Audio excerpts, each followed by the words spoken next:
And needless to say, the CRO at the time was pretty upset about that and all of that. And I went to the CRO and said, look, it's not on him, it's on me. I told him to do this project. I did not give him the limitations and tell him what the boundaries were on the data. I told him the boundaries were on the application, but not on the data. And that's on me. And so I will take full responsibility for it. He does not get dinged on this. He did exactly what he was told to do.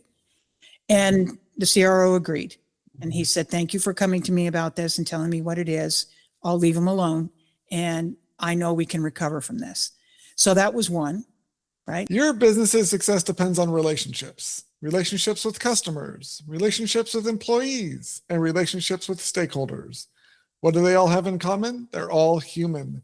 Because no matter if your business is B2B or B2C, it's really H to H, human to human. Welcome to the Human Connection Podcast. I'm your host, Carl Ponto. Each week, I bring you stories, insights, and practical advice from experts that you can apply to your growing company and daily life. This week, I'm excited to connect with Sheevaun Thatcher. She is a VP of Sales, Go-to-Market Performance, who believes business is first and foremost human. Known as the She-Wolf by her teams, she leads with fierce protection and high expectations, creating environments where people feel safe enough to take real risks. Her leadership philosophy is simple. When fear goes down, courage goes up.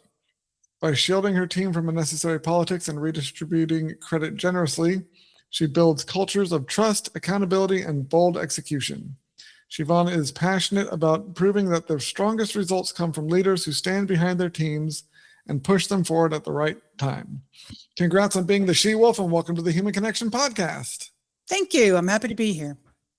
Yeah, I'm really excited to have you on the show because the sort of leadership example you set is one that I bet a lot of people in the work world now would wish their managers or leaders would adopt and actually support them more. And so what is it that you find, or how do you come across, like, how do you build this sort of leadership style, and what is the kind of advice you have for people that are looking to improve their leadership skills?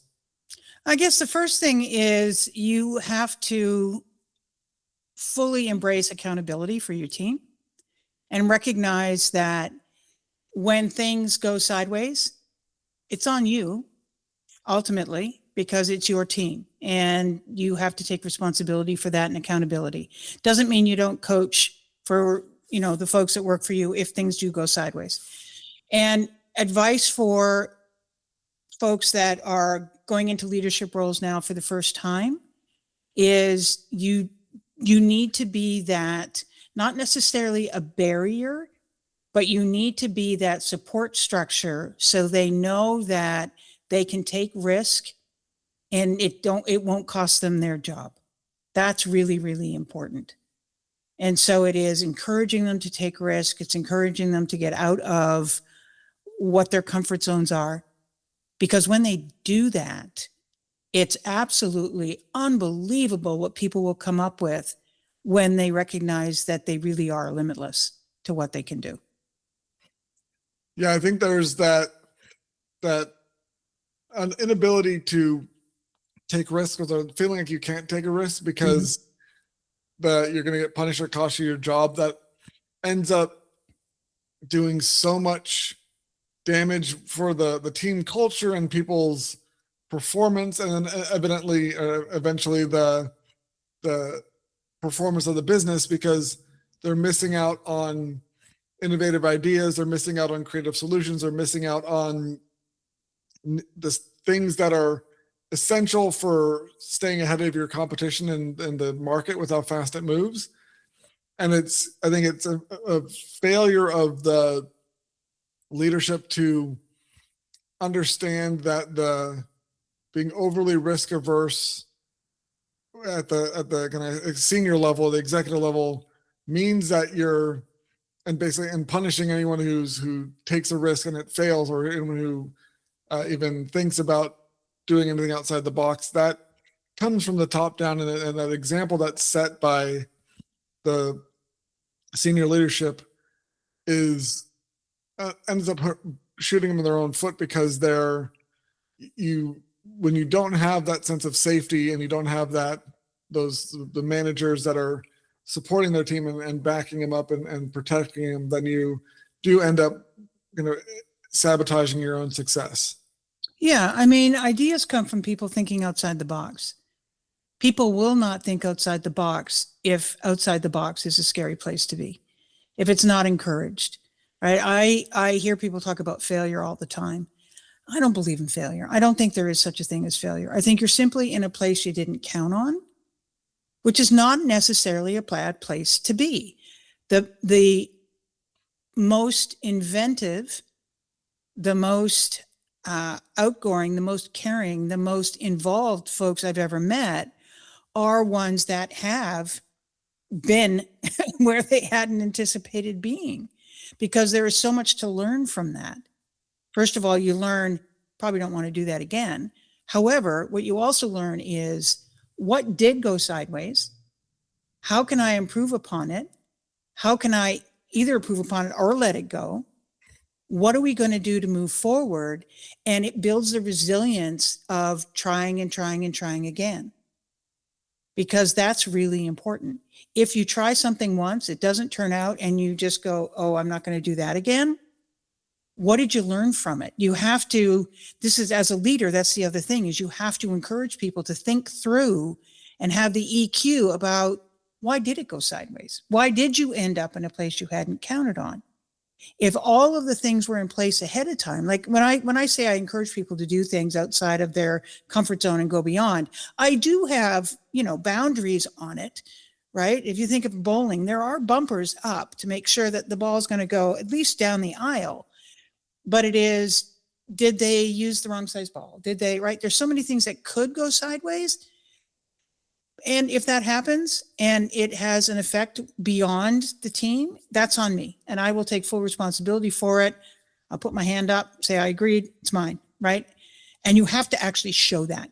You can't just say it. You have to actually show it, because there will be times when that will happen. And so I've showed it enough in my career that people now believe me, right? There's not a question that if things go sideways, I will take accountability for it. Now, the opposite of that is if things go really, really well, I could, as a leader, take full responsibility for it and full accountability and say it was me and do all that. I could do that, right? And there are a lot of leaders that do. I don't believe in that. I believe that if somebody is making that and taking that attempt and taking that risk and building on their own career proactively and willing to go beyond what they thought was possible, then when it works, oh, I'm telling everybody. I am putting them on stage. I'm sending notes to the CEO and everybody in my chain of command, as well as, their peers. And I'm letting everybody know that this happened, because some people are motivated by money. Not as many as you would think, though. Most people are motivated by recognition and coaching, which I think is really interesting, is that you recognize somebody and the work that they have done, that they will lean in even more. And it's not manipulative. It really is recognizing that they're doing the work, giving them the credit for the work that they've done.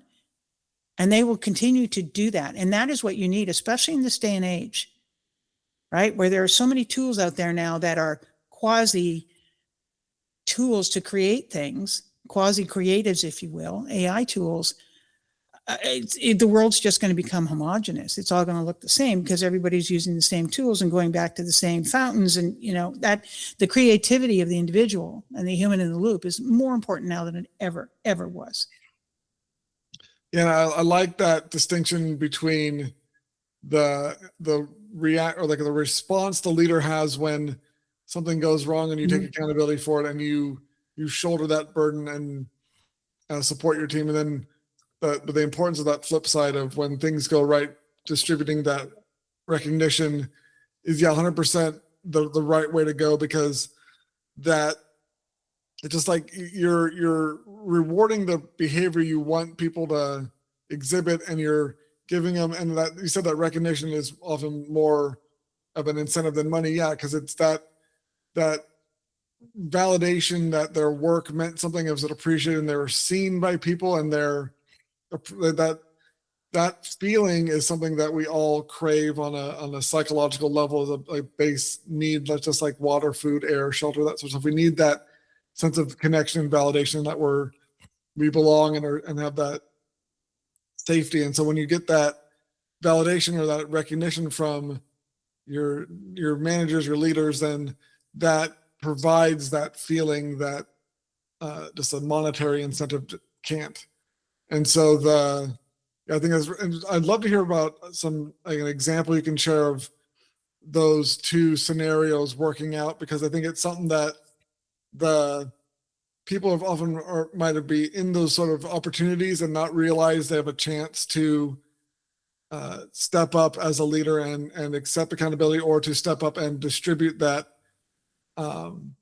the awareness or the recognition. So what are some examples of seeing those two scenarios in action? Yeah, I mean, I've got one from a number of years ago, a young man on my team, and he sent out some information across the organization that was not meant to be sent out. And he was doing the job he was asked for, but the data he shared was beyond what he should have shared. And needless to say, the CRO at the time was pretty upset about that and all of that. And I went to the CRO and said, look, it's not on him, it's on me. I told him to do this project. I did not give him the limitations and tell him what the boundaries were on the data. I told him the boundaries were on the application, but not on the data. And that's on me. And so I will take full responsibility for it. He does not get dinged on this. He did exactly what he was told to do. And the CRO agreed. And he said, thank you for coming to me about this and telling me what it is. I'll leave him alone. And I know we can recover from this. So that was one, right? That was an example. But in other cases, I have put people up on stage at major conferences because of the work that they have done. And I've been told I was crazy to do that, because folks are like, well, you're making these amazing people available to everybody. Everybody sees them. They're going to take them from you. And I said, the ultimate win for me is that one of these individuals goes off and creates their own team and leads really well. And what paradoxically happened is when I put them on stage, they actually turned down opportunities because they wanted to stay and learn more, because they believed from me, because I'd proven it before, when they were ready to go. If I believe they were ready to go and they are ready for the right reasons, right? They're running to an opportunity, not running from something, and the opportunity's legit. I help them with that too, to make sure this isn't somebody trying to pull you away, but you could be walking into a quagmire, who knows? If that's all good, I absolutely encourage them to leave. I encourage them to leave, start their own. I continue being a mentor over the years. But to me, it's more important to create people that give the same opportunities for others in their career, right? As you said, if you've got a hand reaching down to pull someone up, look for the hands that are reaching up to get help. Right? You got to go both ways. You have to reach up your hand and you have to reach down. And so it's doing that really helps folks in their careers. And now I could say there's hundreds of people, thousands maybe, that have been impacted in one way or another that now lead differently because of the influence in seeing someone else do it differently. Yeah, I love that. The people that, how you can't put them on stage because they'll get all this attention and they'll leave you. That scarcity mindset and that fragility reveals that they're not as good of a leader as they probably think they are. Mm-hmm. If you support your team in the way you just described, and you give them these opportunities and you show you're invested in them and their success in their lives as a human being, and you don't just see them as a seat filler or whatever their job title is, and you support them at like the way you've been talking about at work, and kind of be their shield in ways that when they need it, then you get the results you get where they get offers, but they don't leave because they're so connected. And you're not the first person who've had on the show who's mentioned that they've had their employees who they treat really well and have great relationships with. They're like clients tried to poach them away. They no, I'm not leaving this. I'm happy where I am because there's more than just the money involved. There's more to learn. Yeah, the more to learn and more to grow. And there's just that the sense of belonging and connection and the support is not something that, like you said, can easily be replaced with just a few more higher numbers on a paycheck. Right. That's not the same sort of value equation. And so I love that response, because it reveals that the people that are afraid of supporting their team members because they think they're going to leave them, going to at the core know that they're not being as good a leaders as they could be. Yep. And they're responding from a place of insecurity, and that just shows that they could have some room to grow and improve themselves. But also, I love that you said that you encourage people you want to support them enough to make them a better leader so they can go lead their own team and propagate this behavior in other companies. And yeah, I love that. And because the more of people that lead this way makes it better for everyone, because it fosters, it's a virtuous cycle that you can't necessarily continue to spin unless you're ready to go off. And it's something that like you said, when people are ready to leave, you encourage them to for the right reasons. And I just, all that just sounds way better, is way better than the way so many companies are run these days. Yeah, no, it doesn't mean it's not painful, because it can be painful. Some of your highest performers are leaving. However, that also makes room for others to step in and give them the opportunity, right? So it's a constant movement. It's a conveyor belt of people coming in. Not everybody wants to be on that conveyor belt, right? There are some folks that I've encouraged to get on stage that have no interest in doing it, right? Doesn't mean they get coached less, doesn't mean they have less opportunity. Everybody I have coached, though, who has been on stage, has their own leadership, are leaders now. Every single one of them that I put on stage now has their own enablement teams across the world, right? And it's so gratifying on my side, because I know that everything that I was given when I was coming up, I didn't have that kind of a leader. I didn't have my she-wolf or, my dragon slayer leader. I just didn't. And so I knew that when it was my turn, I would make sure that people were protected like that, because that's the only way that I spent many years hiding my light under a bushel, because I was afraid of getting fired. Right. And it didn't do me any good. I didn't learn. I didn't coach. I didn't grow. So when I finally got into that leadership position, I thought, well, I had to learn too. I had to learn to do that. I had to learn to actually take accountability and be brave enough to go and speak with those senior leaders and say, it's on me, which was not easy the first couple of times, right? Because people are upset, but you deal with it.